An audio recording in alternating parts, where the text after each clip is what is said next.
Hello everyone. இன்னைக்கு நம்ம 10th ஜியாகிரபியில் chapter 4 இருக்கிற ஃபர்ஸ்ட் டிஸ்டிங்கியஸ் பீரியட் பற்றி பார்க்க போகிறோம். ரெனுவபிள் ரிசோர்சஸ் அண்ட் நான் ரெனுவபிள் ரிசோர்சஸ்.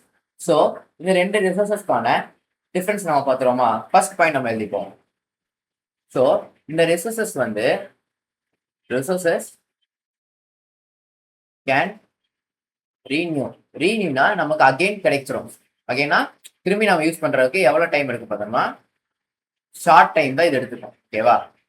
பட் தே நான் ரெனுவபிள் சைடு வந்து பார்த்தோம்னா இட் டேக்ஸ்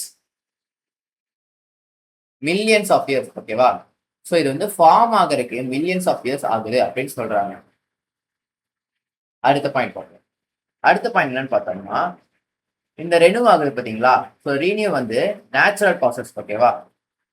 ஸோ நம்ம வந்து ஒரு குறிப்பிட்ட டைம் சொல்ல முடியாது. இந்த டைம்ல வந்து அது வந்து நமக்கு அகைன் கிடைச்சிடும் அப்படின்னு. ஸோ அது என்ன சொல்றாங்கன்னா time varies from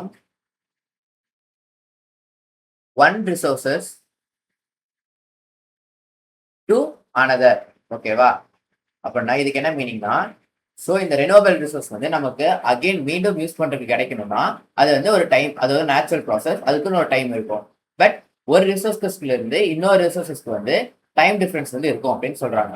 பட் அதே இதை நான் ரெனோவபிள் ரிசோர்ஸ் சைடு வந்தா பார்த்தோம்னா it tax long geological time. ஓகேவா? ஸோ இது ஃபார்ம் ஆகிறதுக்கே நமக்கு மில்லியன்ஸ் ஆஃப் இயர்ஸ் ஆகுதுன்னா, அதே மாதிரி இது வந்து திரும்பி நமக்கு ரீயூஸ் பண்றதுக்கு வேணும்னா இது வந்து லாங் ஜியோலாஜிக்கல் டைம். அப்படின்னா ரொம்ப வருஷம் ஆகும் திரும்பி நமக்கு அதை யூஸ் பண்றதுக்கு அப்படின்னு சொல்றாங்க. ஸோ ரெனோவபிள் ரிசோர்ஸ்க்கான எக்ஸாம்பிள் பார்த்துருவோமா? என்ன எக்ஸாம்பிள்னா சன்லைட், அடுத்தது விண்ட், அதுக்கப்புறம் பார்த்தோம்னா வாட்டர். ஸோ இது எல்லாமே நமக்கு வந்து ரீயூஸ் பண்ணிக்கிட்டே இருக்கலாம். ஸோ நமக்கு வந்து நேச்சுரல் ப்ராசஸ் தான். ஸோ நமக்கு சீக்கிரமா அது வந்து அகெயின் நம்ம யூஸ் பண்ற அளவுக்கு நமக்கு குவான்டிட்டி கிடைச்சிட்டே இருக்கும் அப்படின்னு சொல்றாங்க.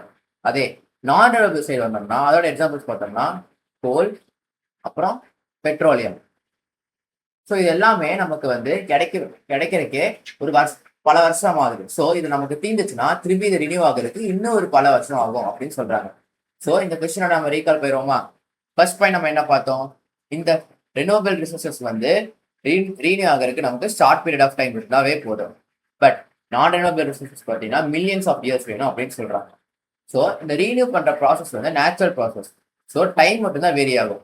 இந்த சன்லைட்டுக்கும் விண்டுக்கும் அதோட டைம் ப்ராசஸ் மட்டும் வேரியா இருக்கும் அப்படின்னு சொல்றாங்க.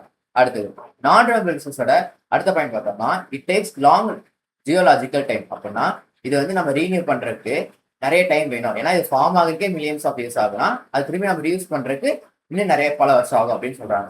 ஸோ எக்ஸாம்பிள்ஸ் நம்ம என்ன பார்த்தோம்? ரெனோவபிள் ரிசோர்ஸ் வந்து சன்லைட், விண்ட், அப்புறம் வாட்டர். அதே நான் ரெனோவபிள் ரிசோர்ஸ் பார்த்தோம்னா கோல், பெட்ரோலியம். ஸோ இதுதான் இந்த ரெண்டுக்கான டிஃபரன்ஸ். சார் அதுக்கு புரிஞ்சிருக்குன்னு நினைக்கிறேன். தேங்க்யூ.